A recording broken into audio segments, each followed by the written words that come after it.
Hmm. Hey, what's going on?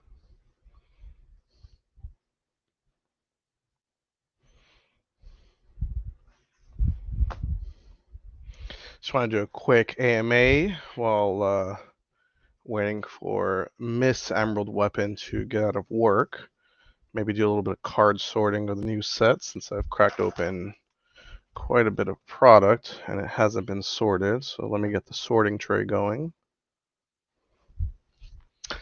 When are we getting Justin on stream? When Justin wants to get on stream. That's the real question or answer. I think he's a little camera shy, to be honest with you. Plus, I heard he's not that good at Lorcana.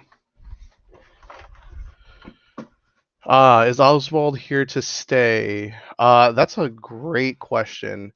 Um, Lorcana lacks a lot of combo decks that we get to benefit from other card games. So having um, the Oswald item deck's kind of neat. There are pretty straightforward ways of hard countering it, but it loses a little bit of equity into some of your other matches. But you know, I don't think it's going to be going away anytime soon. It's a fun deck. I actually plan on building it myself. So, um, yeah, that's my thoughts on it.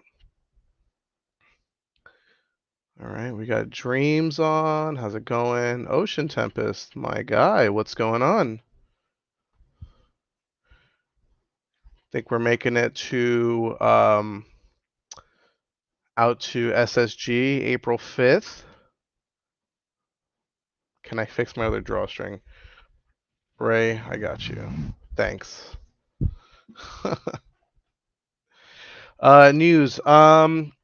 Nothing outside of what we announced during the event, which was that we are going to be having Peter Ramundo come back um, April 5th. We'll be doing a charity event on his behalf.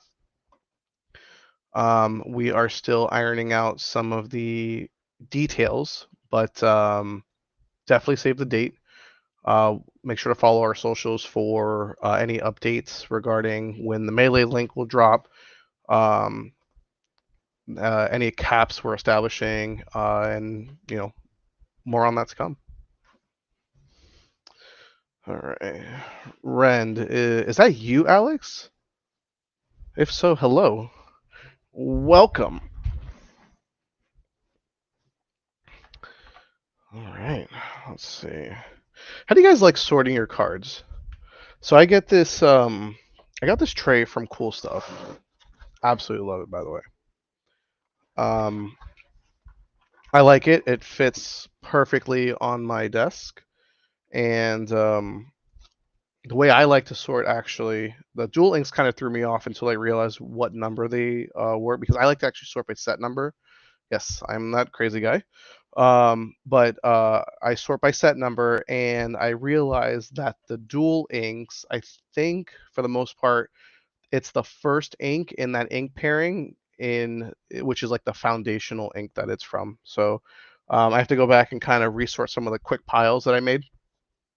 That way I can organize them by set number after I do that. So what I do is I take all of the same ink color and I put them into piles, right?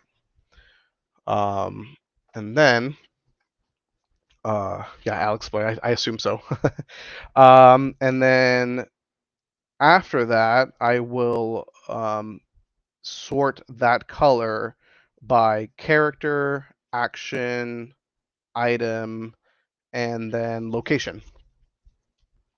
Um, Ocean, I wish that I could trust the fact that I can grab any non-playable card the moment that I need it once it becomes playable, but I just can't. I have to have a playset of everything, and then everything else will get either traded back to the store, donated.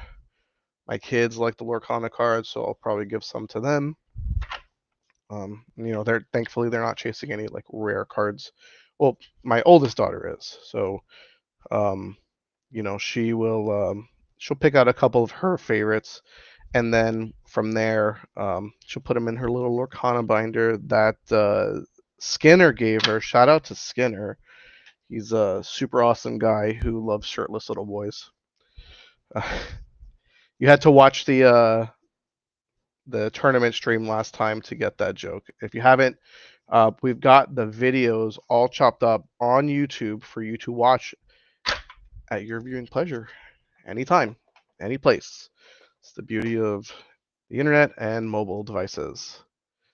Let's check with chat really quick. Don't worry, I'm the madman. Thank you, Ronald. Thanks.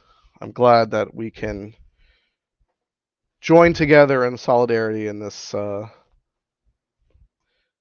endeavor that is sorting cards once every 4 months. You guys interested in seeing the hits that I got from my product that I bought? Yeah, let's get the focus there. Bam. Sorry, Devin, not for sale. I know you want it. And Mirabelle, which is nice because my wife is Colombian and she absolutely loves Encanto. So she was very happy to see that one. But yeah, so like I said, we'll be doing some sorting, answering some questions. Let's see. I don't know if Jack's on. Jack, are you still looking for foil tramps? I think you were, right? Just ran into one. Let me know. But yeah, so like I said, just doing some sorting, answering some questions. How's everybody's day going? It's a Tuesday. Oh, it's a Wednesday. God, Wednesday already. Where are we playing tonight, huh? Anybody going to their locals tonight? If so, where's that at? How many people usually show up? Is it stacked? Is there a lot of aggro? Our locals last night was as to be expected. We have a lot of strong players that come out. A lot of chefs in the kitchen cooking up some new brews. Saw a pretty interesting, or I heard about someone attempting mill yesterday, and they got paired into somebody else whose goal was to get as many characters into their discard so they can get a free Chernobog out. And I heard that match went fairly quick. So, love to see those types of matchups, right? All right. Oh, Jack's here. Jack, I was just talking about you. About your wonderful experience into your mill deck opponent. Kind of neat, right? It's the beauty. Like, as new sets come out, like we're starting to break out into like the sub archetypes. Um, you know, like it will be a point where mill is viable, which would be super nice. And then like the Oswald deck, for example, combo deck. I myself, so I'll give you a little insight on my deck. I think you're the only one who felt bad for Andres, but that pairing, the chances are low, but never zero. And that is just quite unfortunate. But so let's see if I can remember. My first TCG that I casually played was Pokemon. I never went to any leagues or anything that was equivalent to league at the time. This was like really young. Base set, jungle, or fossil, then jungle. And I don't think I pursued any more after that. But yeah, I played that with my cousins. Like we just, I mean, we followed the rules of the game for sure. And I never. It's funny, like looking back on that time, I never would have thought I would be here playing any TCG, let alone Lorcana. And then I don't know what happened. So okay, I do. I remember. I my cousin and I, we used to walk to 7-Eleven that was close to us to get ices during the summer. Typical summertime activity. and we saw this card game, and I don't know, it was either by Upper Deck. No, it definitely wasn't Wizards, and I think it was Upper Deck, where they had it was this game called MLB Showdown, right? Um, MLB obviously standing for Major League Baseball, and it was a collectible card game where they had booster packs, and you were able to build decks of baseball players at the time into their respective positions. So, pitcher, first through third base. Was there outfielders? I think you had an entire roster or entire team.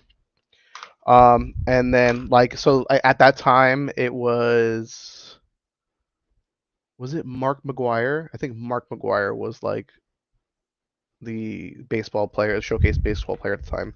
So he was like the Charizard of the set essentially.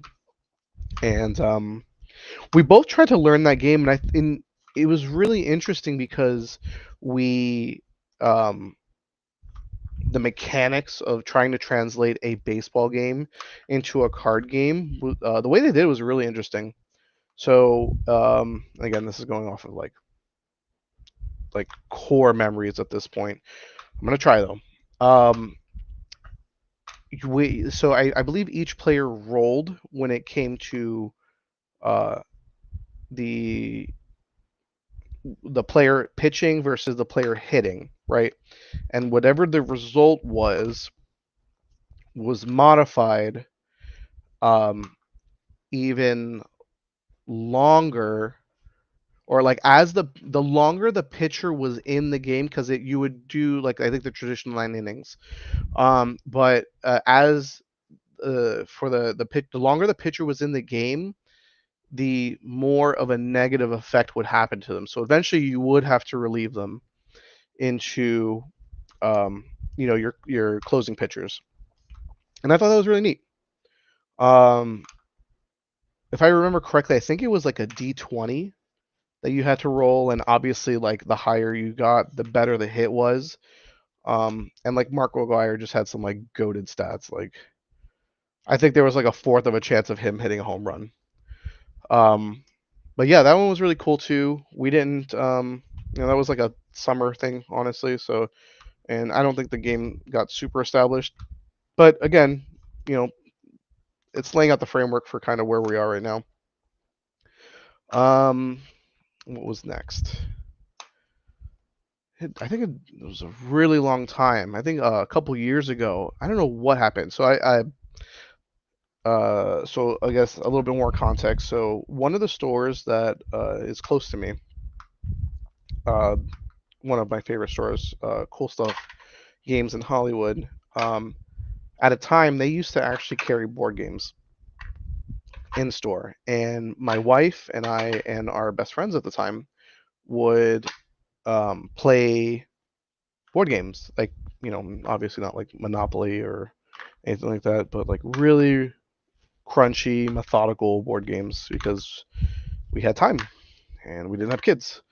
So we would stay up late and play tons of board games throughout the week, and it was a lot of fun. And to this day, I really miss it because it's like, so at that time, I was a software engineer, and you stare at the computer all day, and you're using your brain, and like your eyes, they're getting like, super uh, dry all the time, and you're just like so fixated on the screen, right? So it's like, what is the most analog thing that I can do that allows me to still use my brain, but doesn't require me to play like um a video game, right? Don't get me wrong, video games are great, but again, when you're just staring at a screen all day, it can really get to you. Um, and the first board game I got into, this was before I met my wife, by the way. Um, the the first board game I ever bought was actually the World of Warcraft board game. Not the adventure game that came in a box this size, but the World of Warcraft, the board game. that was this massive because I was a huge World of Warcraft fan at the time. So I was like, wow, I might as well take the game that I love and translate it into a board game. And I think that was my. Oh, Ray, you can catch these hands in Catan any day. I am so cutthroat in that game. You will not get the longest road on me ever. Um, I will punt a game to make sure that happens. Because I think the longest road is the most BS thing that you can do in that game to try to. It's like the extra stars at the end of Mario Party where you think you got it, and the guy there's like at the end of Mario Party, you have to reward these random amount of stars to people who, um, accolades, whatever, and they'd be like, all right, this player sneezed 57 times, so let's go ahead and give him 5 stars, right? And while you had to work for those stars in your mini games, this guy gets stars just for existing. And yeah, I just no, it's yeah. Anyways, so yeah, longest road is not one of my most favorite mechanics. I do like the how the thief works in it. And I'll be honest with you, I'm talking a bunch of crap right now. I haven't played Catan in a while, so I'll probably be still a little rusty. But yeah, Catan is a really cool game to play when you are like I like to call that like a semi filler game until we establish like the main game we plan on playing that night. So we'll play like Catan and then roll into like I'm digging deep here, but one of my wife's and I's favorite board games is Alchemist. Has anybody here played Alchemist before? Um, if not, which I don't expect a lot of you to, Alchemist is like the spiritual successor of Clue on steroids. Um, so in Alchemist, it is a worker placement game where you have to send out workers to gather materials to help you create potions out of ingredients, and you have to essentially, through process of elimination, find out the composition of the final thing that's made through the ingredients, and you do it through process elimination, and it again like plays very well into the mechanics of how Clue works. And you can do things like create theories or make proclamations that essentially you can be like, I was the one who discovered that it's these 3 ingredients that make this thing. And if you don't have to necessarily be right, but if you were strong in believing that at the right point of the game, you can have other alchemists believe that too. But if you do it too early and the opponent has enough information, they could actually speak against your theory and it can hurt you a lot. So, um, it's really cool, and it comes with an app that allows you to reseed the game. So no 2 games are ever the same. But yeah, that's kind of one of them. Um, I don't know. I like kind of talking about board games right now. Maybe Devin doesn't, but I don't know. Maybe we can get him to play a board game. What other board games do we like? I think, hold on, I want to touch base on. I think Ronald mentioned you have the Monster Hunter board game. So, I bought the actual Monster Hunter board game, not like it's the one based off of Worlds. I haven't bought Iceborne yet. To be honest with you, I'm trying to stop buying board games because I'm really bad with it, and plus I don't have the time to play, which is we'll get back to. That's why I play cards now because it's a lot easier to just pick up and play a couple games and wrap it up for the day. Long story short, that's how I got into card games. So I started playing Magic the Gathering. I got in at the War of the Spark, so I was completely blown away about getting a Planeswalker in every single booster pack. And at that time, it was a Dominaria set, and it had Teferi. There was the two Teferis, right? The one that came in War of the Spark, and the other one I think was called Hero of Dominaria.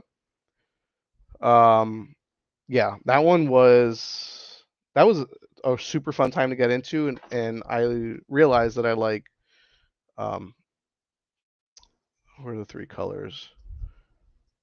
Blue, white, and black, which is Esper.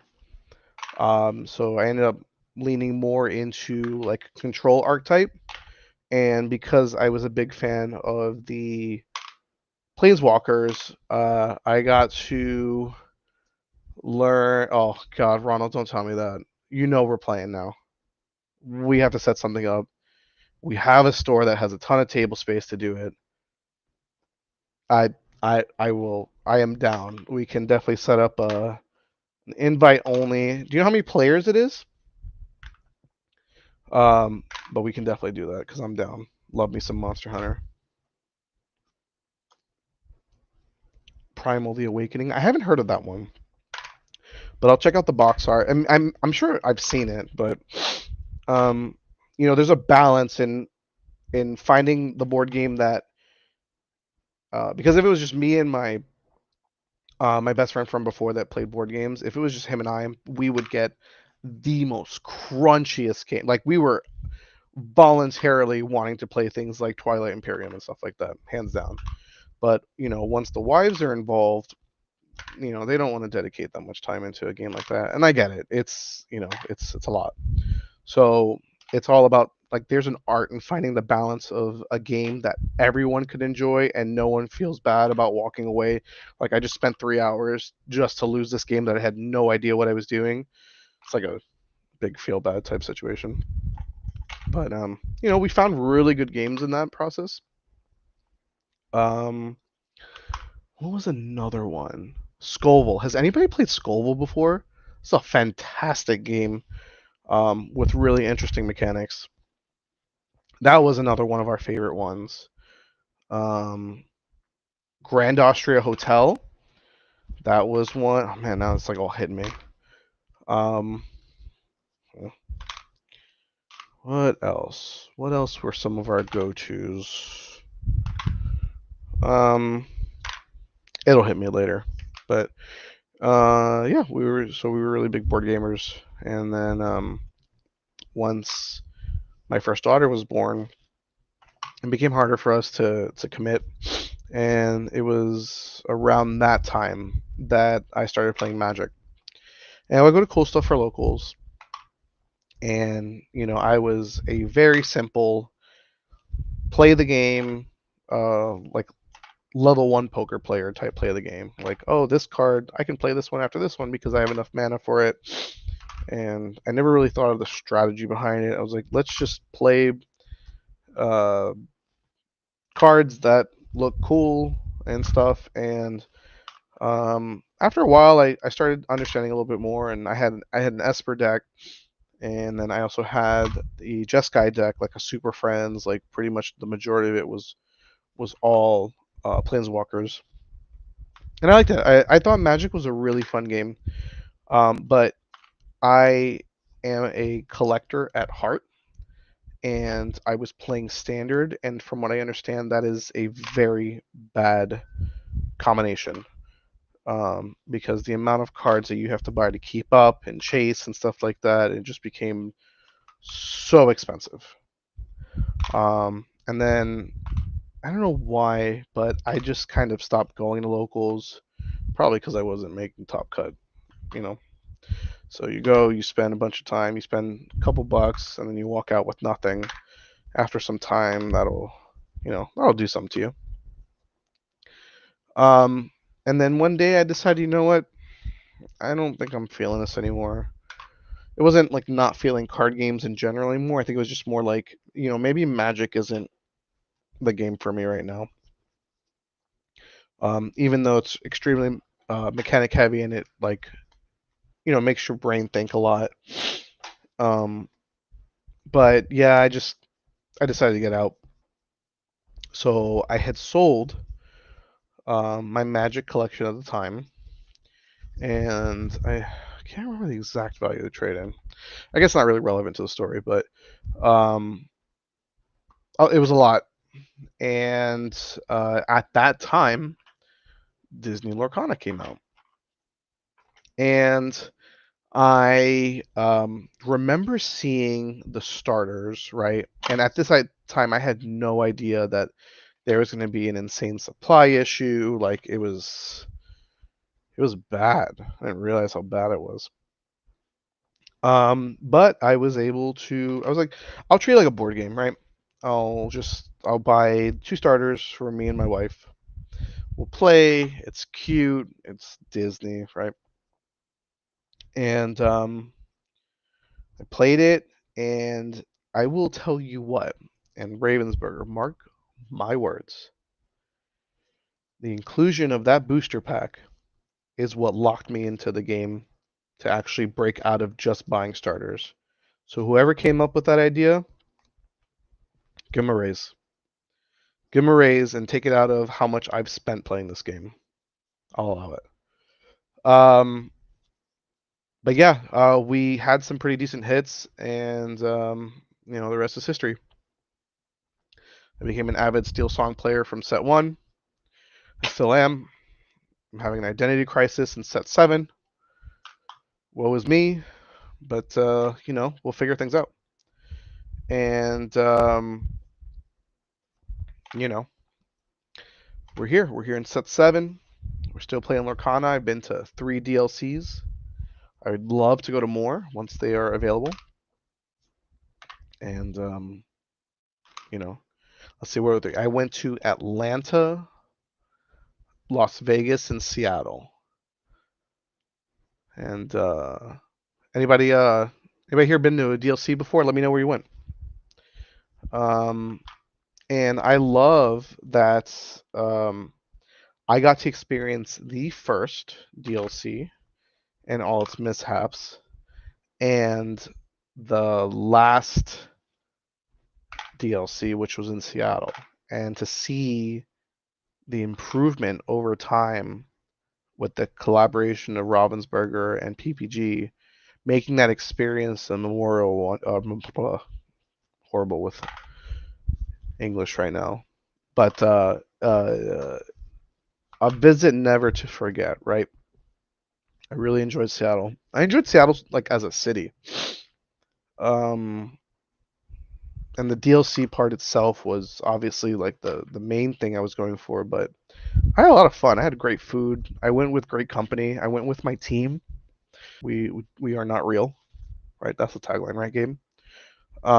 We do not exist. Whatever. Remind me during the next meeting or not, since we don't exist. But yeah, we we were with friends that weren't on the team, and I created so much memories there. Um, yes, yes, Freddie, it's story time, and you're part of the story too, unless you don't want to be. But yeah, we're just talking and sorting cards right now. So if you don't want to be part of that, you can leave, sir. Don't you have something to inspect? Um, but yeah, no, DLCs are great. I wasn't a fan of Vegas as a city, but I think it's just because of my expectations going there. They were very, very low. Um, and Atlanta was okay, but Seattle was definitely my favorite. But Freddie, you know what you did? You existed. That's what it is. But to be fair, shout out to Freddie, another teammate of Illuminati, who did a fantastic performance at the SSG 10K and had a pretty good run at the 10K's tournament as well too. So, and he was sick. If you guys saw the stream, this guy, man, I don't know how you do it. You just was able to endure a long day of Lorcana, and he almost looked relieved getting knocked out. But you know, great player. I totally submit to him as the best Amber Steel song player on the team. Probably in South Florida too, because Chuck is kind of washed. But you know, South Florida actually has some of the best Lorcana players, and I'm very confident in that statement. And you know why? It's because like, it's funny, whether you're on a team or not, like, it, it, I notice that we help each other out, like, a lot, whether it's theorizing, playtesting, like, so down here we have, obviously the Southside Gaming team, Freedom Gaming, and then Illuminati are probably the most represented teams down here. But teams is more of just like a grouping of people, of friends that commonly play test together. In reality, at locals, we're all very friendly. Um, some of us are very close and know each other's families. Um, and it's really nice. It's the community that we created down here can go beyond the game, and that's something I don't think I've ever experienced in my life outside of games, let alone because, like, we're older, can be a little hard making friends, and I think that card games can do a lot, right? Like, I think when you come out to play card games and before you know people, obviously you can be a little scared of the field and stuff like that, but I will happily admit that I've made some of my best friends playing this game, and it's been out for what, a little bit over 2 years, and that says a lot, you know, through travel and hardships and you know being down and out in some of these places, like in Vegas. Vegas was a rough trip for me, and if I didn't have my friends and my team there, I don't know. I don't think I would have gone to Seattle. I probably would have taken a break from Lorcana, but you know, my team was there and they saw that I needed them, and without question, like, they were there, and that's a really good feeling. And I feel so bad for people who don't have that. Um, so if you're having a hard time getting a Lorcana group together, it's or any game for that matter, right? You definitely want to try to help establish something like that because it really goes a long way, right? I mean, truth be told, I mean, would I be playing Lorcana if I hadn't met the people that I've met down here? It could have gone the same way that it went with Magic, right? Just kind of did it until I got bored and found another hobby. But you know, like right now is a perfect example. Having this identity crisis with Steel Song, I feel kind of down and out. You know, I played a Diggy Diggy Bolt variant during locals yesterday, and every match I was just like, this is not my style of deck. It's not. I like songs. I don't know. It just wasn't there. But I had people like Hector and Jack and Ray that were like helping out playtesting, talking lines, and I got through it. I went 2-2, one of them being a bye. But that's just an example, right? Like, I even asked, like, even getting vulnerable, like, what do I play this set? I have no idea. Obviously it feels like Sapphire or something, but what if I don't like Sapphire? Um,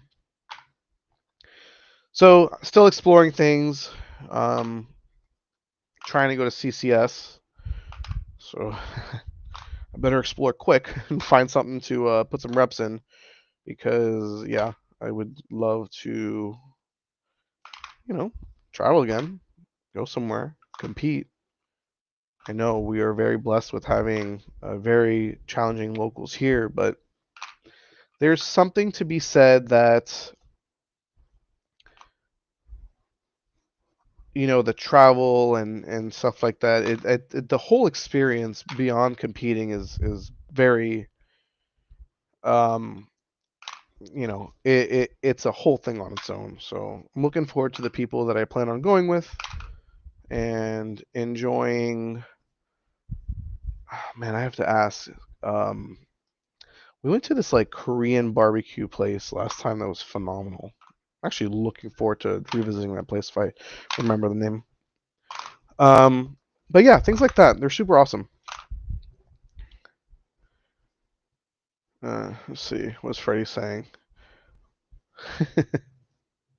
I know, Freddie, you are a believer, and I am. My heart goes out to you because I know you're keeping the dream alive. And I don't know.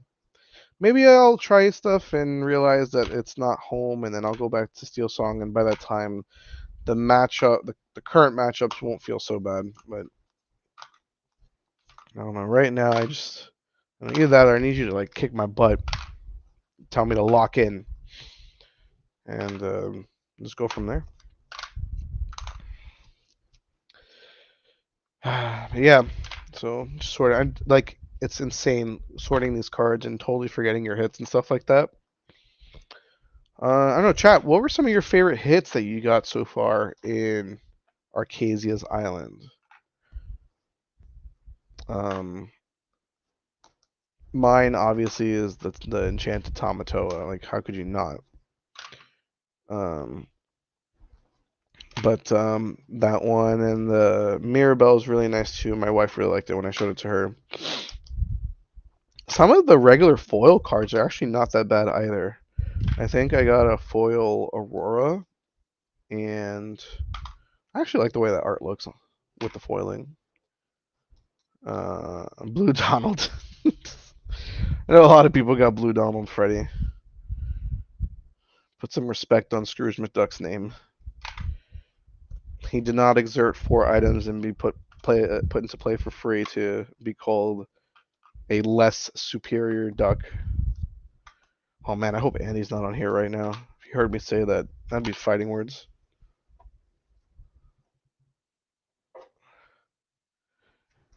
One Blue Donald in 2 cases? That is rough, sir.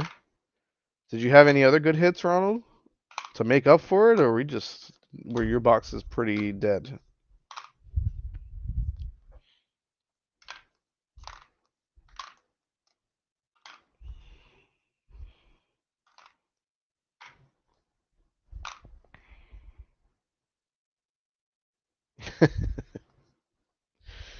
Alright, I guess the meme is staying alive. Blue Donald. I'm gonna start another one. Hashtag Free Scrooge.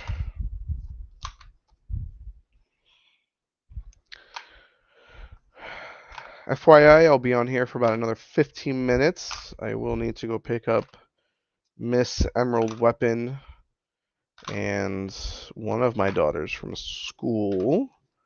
We're gonna hang out a bit and watch these. Well, my wife and I, definitely not my daughter, but my wife and I are gonna watch the second episode of the new Daredevil, Born Again. Anybody watching that? Anybody a big Daredevil fan or Marvel TV fan in general, or Marvel fan, or I don't know. I haven't really paid attention much since I've been playing Lorcana, but we like to watch some TV together, and that's what we'll be watching before I head to work today. So, wow, Ronald, that's actually not bad. Those hits for 2 cases and 15 plus blues. Yeah, I feel that. Like, I feel like Baloo, Lady Tremaine, and the Hercules action card. Um, I feel like I have piles of them. Ronald, you're right. Episode 3. We did watch episodes 1 and 2. I totally forgot it was a double release last week. But yes, we will be watching um, episode 3 that was released yesterday. Please, no spoilers. My wife will murder me.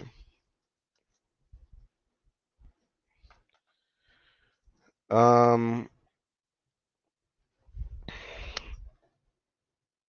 Pungo, I'm not sure if that question is directed to me. I will not be going to Cool Stuff Games tonight because I do work. Um, I haven't played locals and Cool Stuff in a while, and I should probably try to make some time to visit. That was my OG home store before life happened. So I like it. It's pretty close. Oh man, I totally forgot. I'm so bad with it. I tossed um like my promos and stuff in this box. It's because I'm trying to just like clean everything, but these are really nice, right? Anybody pick these up? So like Snow White, you get from oh, the blur, the background blur is really bad. Whatever, you know what it is. It's the promo Snow White. We handed those out for Pack Rush, which seemed pretty successful, and then the Kronks were the buy box. So I've got some of those. Let's see, and then my very very dear friend Ray, which is super awesome. He's such a kind soul. Gave me one of these to get me ready for Japan if we get to go, but it's a foil Japanese Stitch Rockstar who had his heyday back in the day. Um, if we end up going to Japan, I think we're trying to go and play during the set 3 meta, which is super fun, but I really wanted to play in the it would have been set 1, set 2 meta, which Stitch Rockstar was still kind of in it. He's one of my favorite mechanics back in the day for that one. But yeah, it's gonna be kind of cool going back in time and playing older meta with the information that you know now. So like back in the day when I was playing Steel Song, I would never think of doing things that like I learned from Decandio, which is like getting your damage on your own characters on purpose. Whether well, hold on, when did Storm Let the Storm Rage On come out? Was that set 2? Because he would damage his character, like singing on it, draw a card, and then heal with Rapunzel, and draw from that. And those were things that like I just never thought of because it was just again level 1 poker player. Um, but no, it's just super awesome to learn some of those lines and seeing how they translate and help benefit throughout the rest of the game. Because that was my problem with Steel Song. Like if you didn't hit wheel, like you ran out of resources and you were too explosive, like you were just dead. We didn't have things like Doc. It was Wheel and Rapunzel really. So learning how to speed up or slow down to get to that is really important. But I've learned a bit more, and you know, put in the time, put in the reps. Hector's a big fan of that. Just kind of putting in the time, learning your lines, expanding your mind a bit outside the box. And there's a good balance between just grinding and then actually like learning something from your games. And I've been paying more attention to that recently. But yeah. Freddie turned me onto this card, Bianca, which is super awesome, especially pairing it with the Troubadour to get it into play cheaper. Oh, speaking of the devil, Troubadour. I actually like that one. It's kind of cool. Freddie with the Steel Song knowledge. Put some respect on his name. It was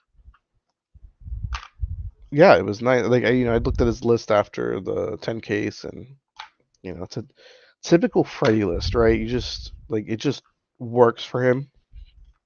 If I took those same 60 or 61 or 62, or I know he always jokes around about never being at 60, but if I take those same cards and try it, I wouldn't be able to pull it off half as decent as he does.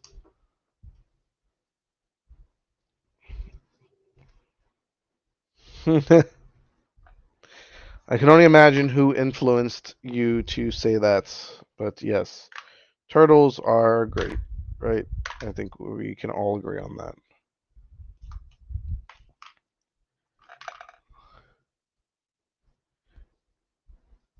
Oh, that's a great question. So actually, and I probably couldn't speak on it much because I haven't experienced it during that time, but in Magic the Gathering, there is a red card called Wheel of Fortune. So, and with the same effect. So when people reference wheel, um, that's what it means. Yeah, see, got Monty just making sure that I'm correct there. But yeah, so you would like I mean when they say I'm looking for the wheel or I play wheel or whatever, that's what that means. And essentially that's kind of how you keep the ball rolling, right? You just outvalue your opponent because you are able to play your characters for ink and then use a character's on board already to sing free songs, which is typically removal. So, and it's just kind of rinse, wash, and repeat until you overwhelm your opponent and just have an answer for everything that they play. But it's a fun deck. It's very high roll, but it's fun. It's my style. I really hope it sticks around this meta in some way, shape, or form. But yeah, it's kind of where I'm at. Who's my favorite admin? Skinner. Who's my favorite admin? I don't have a favorite. You guys all put in the work. You guys are all amazing. You guys are all for the efforts that we push forward in the South Florida Arcana group. Um, you know, such a great group of friends. Would definitely have a beer with them if I ever drank. I'm PR trained. I have to be. I am the director of marketing for Southside Gaming. I have to know how to speak correctly.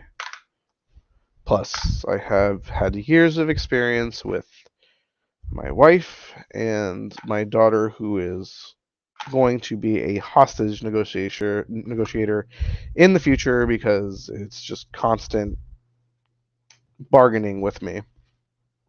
So,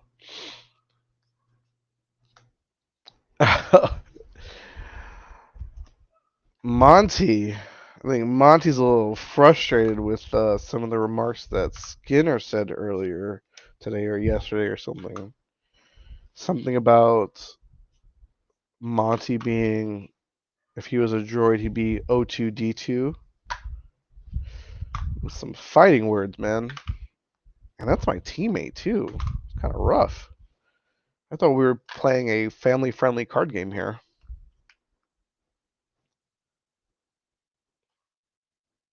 Oh, and Monty pulling weight, being a judge for a set champ. Better not come to Cool Stuff Hollywood or Miami. That's Monty's stomping grounds for judging. Skinner, I think one of them is close to you, right? So you gotta cross that one off the map. Might have to head to like West Palm or something and go get something to stay away from Monty. Praveen. You know we try to keep it family friendly. Sometimes we get a little spicy in the middle of a match, but we're all good friends here. I'm just trying to have a good time, escaping some of the challenges that life brings us to play a family-friendly card game called Disney Lorcana. Am I right, Chad? Am I correct?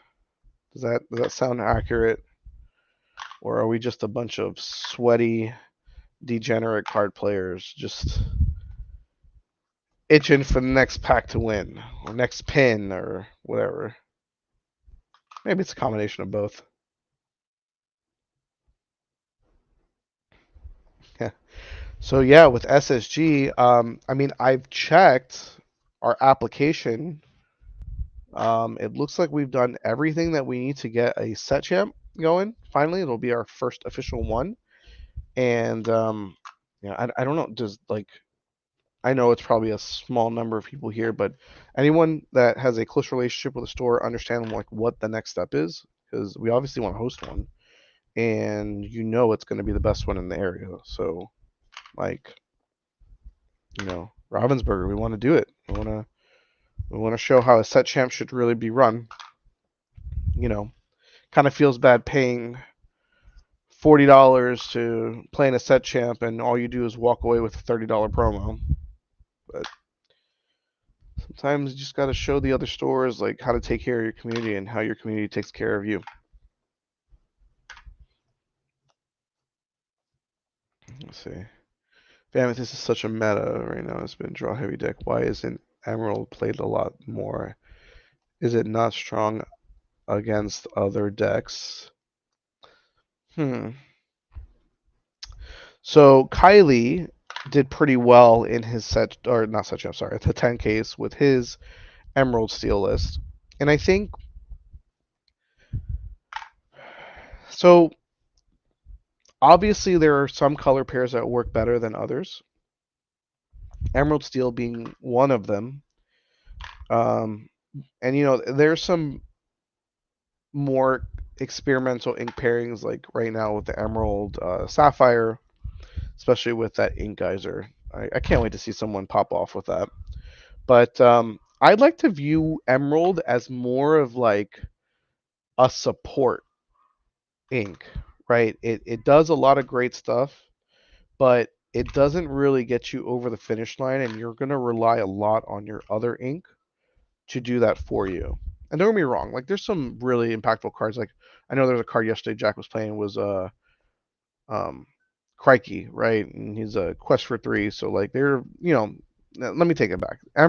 Emerald does have the support of really crossing the finish line, but like it gets um exponentially better with the right color pairing. And I think like Emerald Steel's a really strong one.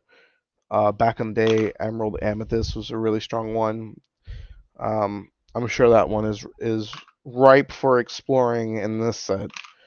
But I understand that other ink pairings need to have their time to shine, and you know, I'm sure we're gonna start seeing some. Once the chefs are done cooking, I'm sure we're gonna start seeing some spicy stuff come out. Um, and again, like another thing too, like is like are people really motivated to figure it out? When like what are you practicing for? What are you preparing for, right? Like it's not like they're gonna drop a world's date on us tomorrow. And then you have like your set champs to look forward to. And depending on your area, like do you like what type of preparation do you have to do? If you're not in a dense area of Lorcana players, you could probably go in with the starter deck, and as long as 8 people are there, 8 people are walking out with a foil enchanted hero. Let alone a non like 40 people can sign up for a non-foil. Um, Thanks, Scanner. I appreciate that, but that's just more of me sitting that way, so that's horrible posture. But thanks for keeping me in check. I will sit correctly. Now my back hurts. Oof. But yeah. Um, so yeah, like I don't know. Is Lorcana losing steam? I don't think so. Uh, we're running into a very interesting meta, to say the least. I'm sure there's some motivation to kind of figure things out, but probably not as much as if we had something to work towards. That being like a world's event. And, you know, for now, again, I know that we're extremely blessed, but events down here in South Florida. So, which is great, and hopefully we'll continue to carry some of the, I don't know, I don't want to say torch because like there's a lot of really good um, stores, groups in the nation that have Lorcana in the best interest of their heart, and they really want to see the game flourish, do well, grow in the right direction, and you know, I'm my hope is that we will see some type of like I don't know. Do any other games have like an ambassador program? Like I'm not talking about like just content creators or the ability to do content for up and coming Lorcana products or sets or something like that. But like I would think that there's a world where like a council of different Lorcana players or people in the Lorcana space um, would operate in a capacity where like they're brought together through like a summit to share the different aspects that are going on in their vision of Lorcana. So like a store could say, what's happening is when the set comes out, um, we see a huge surge in interest in buying product, but afterwards we're sitting on product because there's not much to chase other than like the enchanteds, right? I feel that way. Once I have my play sets of things, I don't really buy packs anymore. I mean, if I do, it's really just for my daughter to open them.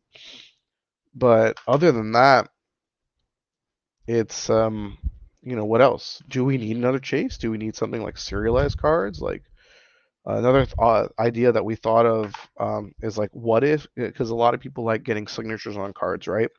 So what if they were able to do a print where they can do like a gold signature of the artist on the card as an additional chase, or like maybe like there's an enchanted, but then there's also a signature enchanted that's serialized or something, like right? Um, there might be an opportunity for that.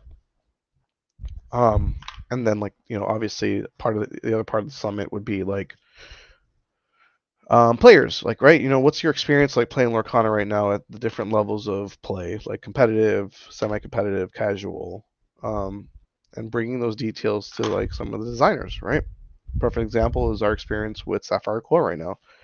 You know, is it really as oppressive as we are shouting that it is? Um, or like, are there other impactful cards like a free bell when you banish an item?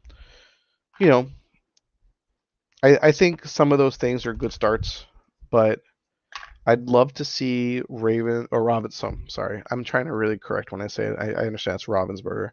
When they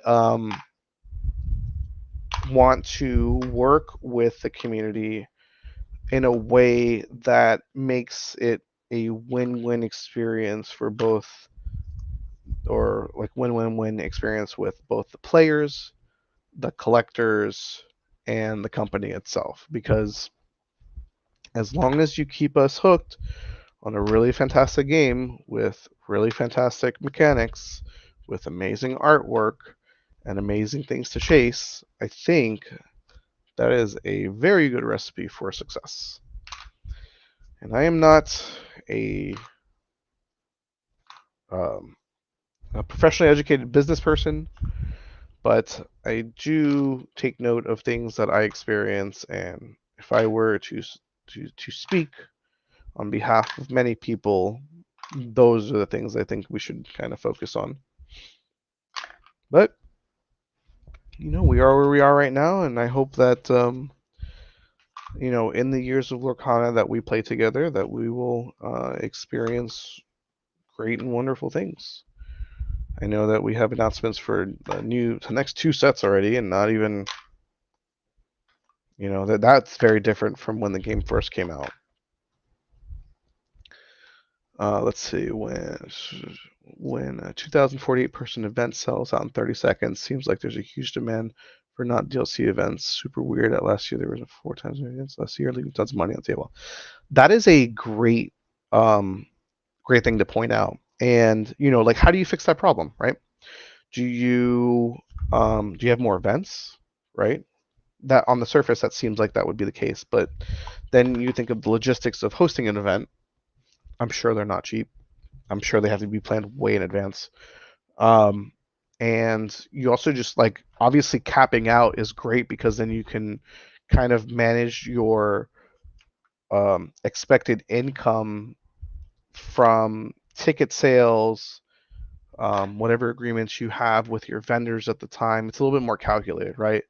But I think what Ravensburger or PPG was very hesitant on is like, what happens if we don't cap, right? Like, what if we committed to a ton of cost on the venue or vendors and stuff like that, and we don't? But it's evident that that's not the case. These events are selling out in 30 minutes or 30 seconds, and there's definitely an interest. So again, what do we do? Do we limit the players that go to these events to where they can only go a few times a year? Do we, and I think they mentioned it too. They announced, so like there's like the Disney Lorcana challenge idea, and then they're also interested in doing like the Disney Lorcana quest, which, if I remember correctly, was more catered towards the casual crowds. So more casual play, collecting, stuff like that. And I think that would be kind of neat. But let's be honest, there is a lot of cross um, between collectors and competitors. So there's a chance that, great, you create these extra events, but you know, if money wasn't an issue, I would be going to both of them because I want to collect the cards and I want to play competitively. So again, we're going back to the first question. Like, do we make more events? And if so, like, how do we make sure that the right people are going to the right events? So, and then also you have to think about time as well too. So like what happens? Like how do you increase the cap of an event? What does that do to the amount of rounds? Do you do like how they did in nationals where they did pods for last chance qualifier, something very similar to that. So like there's multiple pods running at the same time to shorten the amount of time that the entire tournament takes. Like how do you solve that problem, right? I think there's a lot, and I think that's why Ravensburg is very hesitant on their plans for future competitive events because like it's like we have this amazing thing going on and we are just hedging our bets right now because what happens when it doesn't go right, right? No one really thought of that. Um, and that's a factor. And I mean, like even down to the store level, it's a very serious question we ask ourselves when we're planning our SSG events. We try to make sure that the events go as smoothly as possible. And behind the scenes, there are some hiccups. I can speak very confidently on my side when it comes to the technology aspect of it. I'm still like this, like the stream is a hobby of mine. I am not professionally trained in running a stream, and everything that I do is learning from the experience from the prior event. So, for example, last event we streamed only on Twitch, and we lost a lot of viewership from that because other people were hosting watch parties on YouTube, which there's that can be like a huge conversation to be had and like how that should be approached and whatnot. But to solve that problem, we tried to utilize Restream to stream out to Restream and then have Restream stream out to the services that we want to stream to. And the reason that we did that is because our area is not well developed with high internet speed, so we don't have access to like fiber and stuff like that yet. So our total bandwidth going up is uh, 40 megabits a second, which on the surface seems like enough, right? But you have to remember something. We also run Whatnot to sell other card games. If you're into Pokemon, you should definitely check that out. Our Whatnot is super awesome, and our hosts on Whatnot are super fun and interactive, and they're a really great crew. So if you're into that thing, definitely check them out. Hopefully, we'll be doing some Lorcana on there soon. But so they're streaming, right? And then we try to stream at the same time, and then we start realizing like we're hitting caps. So what do? Right? So we are. Let's see if we should look into streaming on Twitter and with Restream too. Yeah, that's definitely. So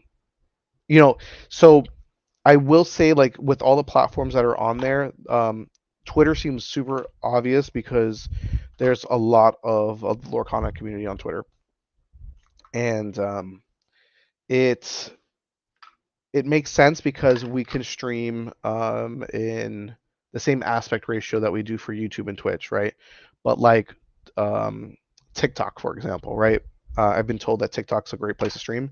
However, the overlays and stuff like that are not like I don't think it'll work in TikTok because of the orientation of the phone. And I've been looking into some other services that kind of address that, but it requires you to have a second output. Uh, I don't think I'm describing it properly, but like think of like you're running multiple streams um, in different orientations. So like now I'm sending one stream to Restream to output for YouTube and Twitch, and then I'm sending another one that is in a different orientation to TikTok. So that's more bandwidth, more processing power. And I have a pretty decent laptop that runs this entire thing. I don't know how, but again, bandwidth is the bottleneck. So that's why Restream was kind of like a no-brainer. But we're looking into some solutions. One being that we have another dedicated internet line that is in another part of the store that Whatnot will be heading towards once that part of the store, that part of the store's renovation is complete. So then we will have our own dedicated line just for streaming. And I think I can revisit trying to upload to other services at that time too. But yeah, no, definitely appreciate the suggestion, Mikey. And um, if you guys didn't catch it, Mikey is from Freedom Gaming.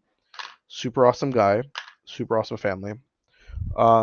And they are now affiliated with Southside Gaming. What does that mean? Well, only time will tell. However, I will say that so far the conversations and what's to come is very, very awesome. We've been talking about, and I look forward to collaborating with them more on content, on streams. We just had Joey the other day attempt to do a best of 19 with Wochuk, and that was done in store on the fly. Within the idea came up, and within 12 hours we had a planned date, time, and stuff like that. So like it's really good to work with people that are like-minded, that just want to get it done. You know what I mean? Like the passion, like despite not having something to chase for at like an official DLC level types events, like we're sitting there like how do we keep the ball rolling? How do we keep things more interesting? How do we how do we have fun while we're waiting for some of the things that we're expecting? And you know that let alone on the middle of a Monday, nonetheless. Like, right, you would think that like people have like you have your typical 9 to 5s, but to do that on the fly goes to show the amount of passion that goes into not only playing this game, but planning around it, keeping it alive, like sharing the same interest, talking crap to each other, grudge matches, like it just I think that the amount of ideas that come out of the South Florida Wakanda Network, I mean, you couldn't even capture it all on a large sheet of paper. And I mean, like, there's just so much that we want to do, and we just, we have to just do it in the order that we can because it's so much.